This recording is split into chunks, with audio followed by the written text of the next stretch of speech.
Which real estate sales strategy from a developer is more profitable? Let's discuss this. At the moment, I observe two typical real estate sales strategies used by developers.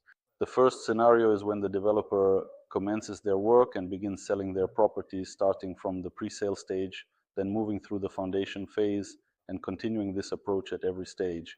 And I have observed that some developers employ a different strategy. They aim to achieve a larger profit. They build with their own funds and only start selling when some final works are already underway. That is, in their opinion, this is the maximum property value they can get, and they need to show the client the apartment and so on. Well, but in my personal opinion, this strategy isn't very effective because their maximum profit is offset by the fact that they then spend a long time dealing with these sales. And already, there are cases when the property has been around for a long time.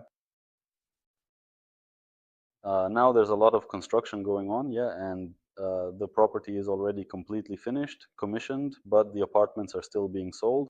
When you use, when the developer uses the investor's resources, uh, they attract much more money into the project earlier, in my opinion, and for them it all turns out cheaper.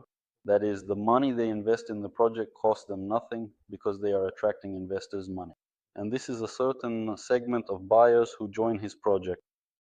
Then when he starts selling the newly completed and finished housing units, he can only sell these properties to a buyer who genuinely plans to live in it themselves or intends to rent it out, thereby explicitly excluding investors who primarily want to resell for a quick profit.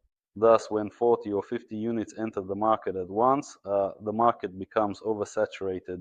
It needs time to absorb these new units, and accordingly, the margin that the developer seems to get is actually stretched out in the cost of funds, it seems to me, because he could already be building something else in parallel, but instead he's stuck dealing with the apartments that haven't sold yet.